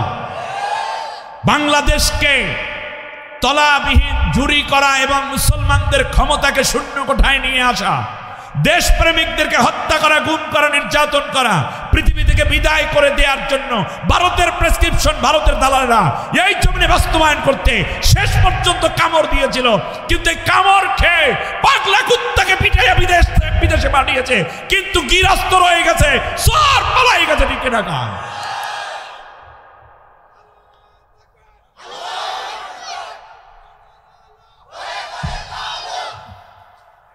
শুনেন, দুইটা আয়াত বলে এখান থেকে আউযুবিল্লাহ শেষ করতে চাই। আল্লাহ রাব্বুল আলামিন বলেন, শোনেন, দেশদ্রোহী স্বৈর শাসক জুলুমবাদ যেই দিন পৃথিবী থেকে বিদায় হয়ে যায়, এই পৃথিবীর কেউ এক বিন্দু চোখের পানি তাদের জন্য ফেলে না, তাদের জন্য একটু আফসোস করে না। আল্লাহ রাব্বুল আলামিন কি চমৎকার করে বললেন, ফামা বাকাত আলাইহিমুস সামাউ ওয়াল আরদু ওয়ামা কানু মুনজারিন। স্বৈর শাসক জালেম যেদিন বিদায় হয়, পৃথিবীর কেউ তার জন্য কান্না করে না। এটাই তাদের সবচেয়ে বড় পরাজয়, ঠিক না? একটা কুত্তা মরলেও গৃহস্থ কান্দে, একটা বিড়াল মারা গেলে গৃহস্থ কান্দে। গ্রামের মহিলারা দেখবেন ছোট্ট হাঁসের ছাও পালন করে, মুরগির বাচ্চা যদি বেজিতে, কুকুর বেজিতে কিংবা গুই সাপে অথবা পাতিশ্রী গেলে যদি এই মুরগিটা নিয়ে যায়, মহিলা সারা দিন ভাত খায় না, কান্দে, ছোট বাচ্চাগুলায় কান্দে, আরে মুরগিটা গেলে আমার হাঁসের ছাও রে, ঠিক কিনা? কাউয়াই নাই নাই, জোলাই নাই নাই, নিচে মরার বেজিতে আমার হাঁসের ছাও রে, একই কান্দে। ভাত খামু কি সুন্দর হাঁসের ছাওটা লয়ে গেছে। একটা হাঁসের ছাড় জন্য মানুষ কান্দে। আর স্বৈর শাসকের পতন যেদিন হয়, সেই দিন কেউ কান্দে না। আল্লাহ রাব্বুল আলামিন বলেন, ফামা বাকাত আলাইহিমুস সামাউ ওয়াল আরদু, জমিনের কেউ কান্দে না, আসমানেও কেউ কান্দে না, এমনকি কান্না করার কোনো পরিবেশও থাকে না। আপনাদের দেশে এই কমে সবিনা আছে না, এই নৌকা গোষ্ঠী করতে এইরকম লোক আছেন আপনাদের এলাকায়? এদের চোখের দিকে তাকাই দেন, কানতে কানতে ঘা হয়ে গেছে চোখ নাকি? মোটেও ওই দিন আরো বিড়ি 3টা বেশি গেছে, টেনশনের ঠেলায় কান্দে নাই, খালি বিড়ি খাইছে। কোন দিক দিয়ে যাবো, কোন দিক দিয়ে? মোবাইল বন্ধ, 3.5 লক্ষ সিম লক হয়ে গেছে, কিয়ামত পর্যন্ত লক। এগুলো আর খুঁজে পাইতেছি না। বিটিআরসি নাকি? হ্যাঁ বিটিআরসি খুঁজে পাইতেছে না। মানে এগুলো একেবারে জনমের মতো মুত, একেবারে মাউতুন তাম্মা, পুরা মরা মরছে। এবার খেয়াল করুন, আল্লাহ রাব্বুল আলামিন বলেন, আসমান আর জমিনে কেউ কান্না করে নাই। আমি ভাবছিলাম কি, যেই বই না আব্দুরিয়া যাবে মনে কানতে কানতে যাইবে। সংবাদের মধ্যে যখন দেখলাম, পরে আবার স্ক্রিনশট নিলাম, নিয়ে এটা জুম করছি, দিয়ে কান্দে কিনে ঠোঁট মালিশও আছে, যাইতে আছে, মানে ভিডিও করে হাসতে আছে। ভাবছিলাম মেয়েটায় কানবে কমপক্ষে। পরের দিন মেয়ে বলতেছে, এটা তো আমার মায়ের, এটা আমাদের ব্যাপার না, এটা আমাদের কোনো ব্যাপার না, দেশের মানুষ যেটা ভালো মনে করে সেটাই হবে, তবে আমার মায় কোনো অন্যায় টন্যায় করে না। এই একটু মুচকে হাসি দিছে, বেশ ভালো। ভাবছিলাম কমপক্ষে ছেলেটা হইলেও কানবে, কারণ মায়ের নাম ভাঙ্গাই তো কম খায় না। ও মা, হিতে দেই কান্দে না, হাফ প্যান্ট পইরা গেঞ্জি একটা গায়ে দিয়া বলতেছে, আমার মাইক বলছে কোনো দিন আর পলিটিক্স করবে না। 2 দিন পর আবার কয় যে না থুক্কু, আমরা কি করা দরকার পরে চিন্তা করে দেখব না। এর মানে কান্না নাই, বলেন কি? এমপিরা কাঁদছে, মন্ত্রীরা কাঁদছে, তাদের নিয়োগকৃত পুলিশেরা কেঁদেছে, তাদের সেনাবাহিনী কেঁদেছে, র্যাব, ডিবি, ডিএসবি কেঁদেছে, উপজেলা চেয়ারম্যান কেঁদেছে, ভাইস চেয়ারম্যান কেঁদেছে। এই যে দেখেন আপনি, বুকটা ফাটতে যায় যে মহিলা, উনিও কান্দে নেই। কয়দিন আগে কট হয়ে গেছে, এই 4-5 দিন আগে। আল্লাহ রাব্বুল আলামিন বলেন, এটাই হচ্ছে স্বৈর শাসকের প্রথম আলামত। ওদের পরাজয় এবং মৃত্যুতে কেউ কান্না করে না, আর কান্নার কোনো পরিবেশও থাকে না। তাই করছেটা কি? আল্লাহ তাআলা বলছেন, ফাকুতিআ দাবিরুল কওমিল্লাযীনা যালামু ওয়ালহামদুলিল্লাহি রাব্বিল আলামিন। যেই দিন বিদায় হয়ে গেল, সেই দিন পৃথিবীর কেউ কান্না করে নাই, আফসোসও করে নাই, বরং খুশি হইয়া সবাই বলছিল আলহামদুলিল্লাহি রাব্বিল আলামিন। মানুষ যদি অসুবিধায় পড়ে, কষ্টে পড়ে, একটা কাপ হাত থেকে পড়ে যায়, তখন যার হাত থেকে পড়ে সে বলে ইন্নালিল্লাহ, ঠিক না? গলায় কাটা বিঁধছে, মা বলে বাচ্চার গলায় কাটা খায়, ইন্নালিল্লাহ। মানুষ মারা গেলে কয় কি বলে? কিন্তু স্বৈর শাসক যেদিন বিদায় হয়, সেই দিন সবাই কয় আলহামদুলিল্লাহ। ফাকুতিয়া দাবিরুল কওমিল্লাযীনা যালামু আলহামদুলিল্লাহি রাব্বিল, জোরে বলেন আলহামদুলিল্লাহি রাব্বিল। আপনারা কি আলহামদুলিল্লাহ গ্রুপের সদস্য না ইন্নালিল্লাহর সদস্য? আলহামদুলিল্লাহ পড়ছেন না ইন্নালিল্লাহ পড়ছেন? সবাই আলহামদুলিল্লাহ পড়ছেন। দেখি তো একবার আলহামদুলিল্লাহ কই দুইটা হাত উঁচু করেন তো দেখি।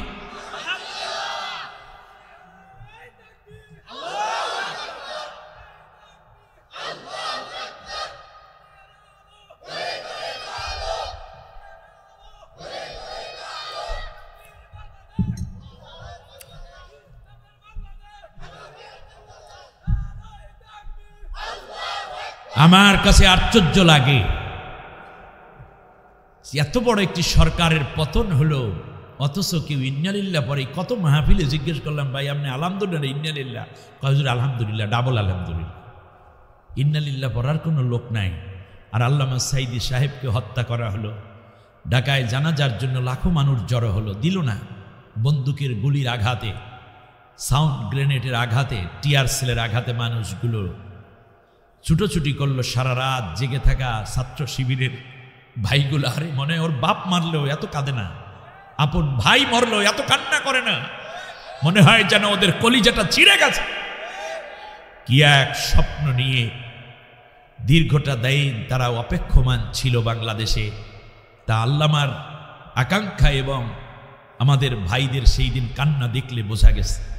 পিরোজপুর যখন যাচ্ছে মানুষ, পথে পথে বাধা, সোনার ছেলেরা লাঠি দিয়ে পিটিয়ে গাড়িগুলো ভেঙেছে, গাড়ি পাঞ্চার করে দিয়েছে, মানুষদেরকে নামিয়ে নামিয়ে পিটিয়েছে। এরপরেও থামে নাই। লাখো লাখো মানুষ, বৃষ্টি, কাদা, হাঁটু সমান গেড়ে গেছে কাদায়। আল্লামা সাইদি ফাউন্ডেশনের মাঠ, তার মধ্যে দাঁড়িয়ে আছে সারা দিন, রাত থেকে শুরু করে সেই বিকেল পর্যন্ত মানুষগুলো বৃষ্টিতে ভিজে ভিজে দাঁড়িয়েছে। লাখো লাখো মানুষের ঢল। সারা দুনিয়ায় লক্ষাধিক গায়েবানা জানাজা হয়েছে। জানাজা যারা পড়তে গেছে তাদেরকেও ধরেছে, এরপরেও থামাইতে পারে নাই। এর মানে ভালোবাসা থাকে চাপাবাজির মধ্যে না, ভালোবাসা থাকে অন্তরের মধ্যে। আল্লাহ ভালোবাসার বরকতে আল্লাহ আমাকে জান্নাতুল ফেরদাউসের সর্বোচ্চ দরজা নসিব করে দিন। শহীদদেরকে আল্লাহ তাআলা উপযুক্ত মর্যাদা এবং নিয়ামত দিয়ে ধন্য করে দিন। সম্মানিত ভাইয়েরা, পরম করুণাময় অসীম দয়ালু আল্লাহর নামে শুরু করছি।